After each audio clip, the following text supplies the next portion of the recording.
Hi, இன்னைக்கு UIUXல நம்ம என்ன பார்க்க போறோம் அப்படின்னா கலர் தியரி. ஒரு அப்ளிகேஷன் ஓபன் பண்ணும்போது சில அப்ளிகேஷன்ஸ் காமா ஃபீல் பண்ண வைக்கும், சில அப்ளிகேஷன்ஸ் எனர்ஜெட்டிக்கா ஃபீல் பண்ண வைக்கும், இன்னும் சில அப்ளிகேஷன்ஸ் என்ன பண்ணும் அப்படின்னா நம்மளுடைய அட்டென்ஷனை வந்து கிராப் பண்ணும். இது எல்லாத்துக்குமே பின்னாடி என்ன இருக்கு அப்படின்னா கலர் அப்படின்ற ஒரு கான்செப்ட் தான் இருக்கு. ஸோ இந்த கலரை வந்து எப்படி எஃபெக்டிவா ஒரு UI டிசைன்ல யூஸ் பண்றது அப்படின்றத இன்னைக்கு நம்ம பார்க்க போறோம். ஸோ ஸ்டார்டிங்ல கலர் அப்படின்றத நம்ம அண்டர்ஸ்டாண்ட் பண்ணிக்கிறதுக்கு கலர் வீல் அப்படின்ற ஒரு கான்செப்டை வந்து நம்ம அண்டர்ஸ்டாண்ட் பண்ணணும். ஐசக் நியூட்டன் தான் வந்து இது 1666ல வந்துட்டு இம்ப்ளிமெண்ட் பண்ணாங்க. நம்மளுக்கு பேசிக்கா தெரிஞ்சுக்க வேண்டிய விஷயம் என்ன அப்படின்னா பிரைமரி, செகண்டரி, டெர்ஷியரி.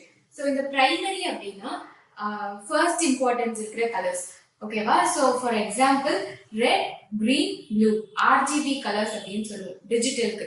இந்த 3 கலர்ஸையும் மிக்ஸ் பண்ணி நம்மளுக்கு வர கலர்ஸ் எல்லாமே செகண்டரி கலர்ஸ் அப்படின்னு சொல்லுவோம். இந்த பிரைமரி கலர்ஸையும் செகண்டரி கலர்ஸையும் மிக்ஸ் பண்றது மூலியமா ஒரு கலர்ஸ் வரும் இல்லையா, அது வந்து டெர்ஷியரி கலர்ஸ் அப்படின்னு சொல்லுவோம். ஸோ இதுதான் வந்து பேசிக்கா நம்ம யூஸ் பண்ண போற 3 டைப்ஸ் ஆஃப் கலர்ஸ் அப்படின்னு சொல்லி நம்ம சொல்லலாம். ஸோ இந்த கலர்ஸை வச்சுதான் நம்மளுடைய யூஐயை வந்துட்டு எஃபெக்டிவா நம்ம டிசைன் பண்ண போறோம். இப்போ கலர் சைக்காலஜி அப்படின்னு ஒரு கான்செப்ட் இருக்கு. அது என்னன்னு பாத்தீங்கன்னா ஒரு கலருமே வந்துட்டு நம்மளுக்கு என்ன பண்ணும், ஒரு இமோஷன்ஸை வந்து நம்மளுக்கு எக்ஸ்பிரஸ் பண்ணும். ஃபார் எக்ஸாம்பிள் சிலருக்கு ரெட் கலரை பார்த்தா ஆங்கிரியா இருக்கிற மாதிரி இருக்கும், இல்லை ரெட் கலர் வந்து நம்மளுக்கு டேஞ்சர் இண்டிகேட் பண்ணும்.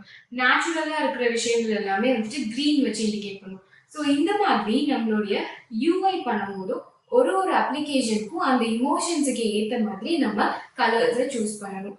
ஓகே, ஸோ கலர்ஸை சூஸ் பண்றது எப்படி அப்படின்ற கன்ஃபியூஷன் உங்களுக்கு இருக்கலாம். ஸோ இதுக்கு தான் வந்து அடோப் கலர்ஸ் அப்படின்னு சொல்லிட்டு ஒரு வெப்சைட் இருக்கு.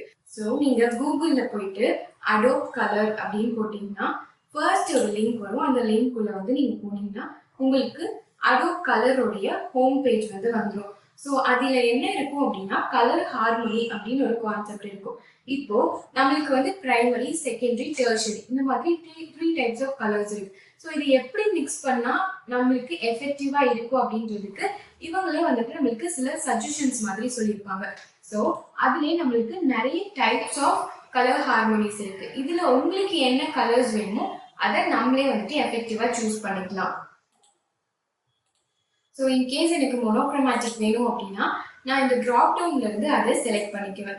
இப்போ நான் கலர் கிரீன் கலர் ஸ்கீமுக்கு தான் போக போறேன் அப்படின்னா நான் இந்த கலர் வீல்ல வந்துட்டு என்னுடைய கிரீன் கலரை சூஸ் பண்ணிக்குவேன். ஸோ சூஸ் பண்ணிட்டு நம்மளுக்கு கீழே வந்து கிரீன் கலர்ல மோனோக்ரோமேட்டிக் கலர் ஹார்மோனியில என்னென்ன ஸ்கீம்ஸ் எல்லாம் இருக்குன்னு கீழே நம்மளுக்கு காமிப்பாங்க.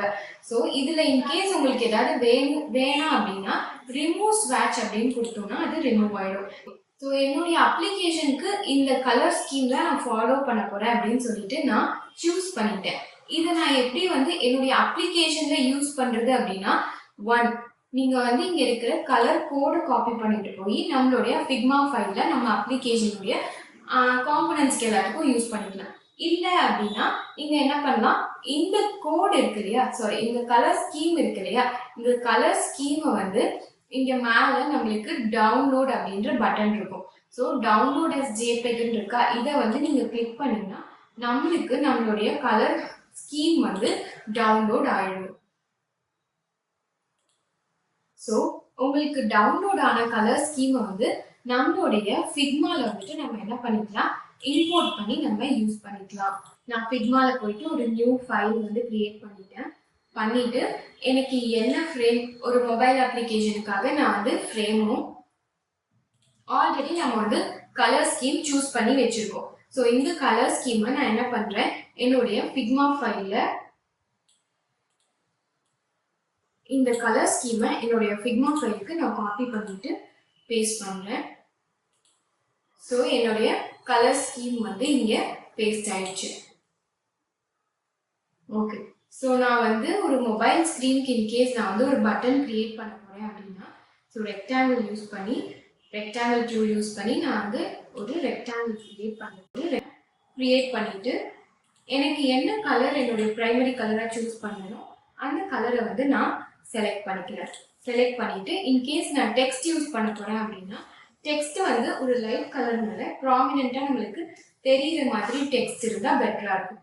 ஸோ அதுக்கு நான் ஒரு டார்க்கர் கலர் வந்து சூஸ் பண்ணிக்கிறேன். என்னுடைய கலர் ஸ்கீம்ல இருந்து. ஸோ அதோடைய பாயிண்ட் சைஸ் நான் இன்க்ரீஸ் பண்ணிட்டு சென்டர் அலைன் பண்ணிட்டோம்னா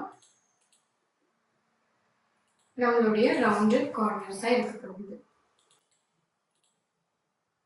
ஸோ இது மாதிரி நம்மளுடைய அப்ளிகேஷனுக்கு தேவையான எல்லா இதுலேயுமே ஒரு ஒன் டைம் நம்ம கலர் ஸ்கீம் வந்து எடுத்து வச்சிட்டோம் அப்படின்னா இந்த கலர் ஸ்கீம்ஸை நம்மளுடைய அப்ளிகேஷனுக்கு நம்ம எப்பெல்லாம் எந்தெந்த ஸ்க்ரீன்ஸ்க்கு தேவையோ எடுத்து யூஸ் பண்ணிக்கலாம். ஸோ நீங்களும் இந்த மாதிரி எஃபெக்டிவாக வந்துட்டு உங்கள் அப்ளிகேஷனில் கலர் ஸ்கீம் யூஸ் பண்ணணும் அப்படின்னா அடோப் கலர் அப்படின்ற வெப்சைட்டில் போட்டு யூஸ் பண்ணிக்கலாம். கலருடைய இம்பார்ட்டன்ஸை தெரிஞ்சுக்கிறதுக்காக இன்னொரு பேசிக் கொஸ்டின், ஃபேஸ்புக் ஏன் ப்ளூ கலரில் இருக்குன்னு எப்போவாச்சும் யோசிச்சிருக்கீங்களா? ஆன்சர் தெரிஞ்சா கமெண்ட் பாக்ஸில் கமெண்ட் பண்ணுங்க.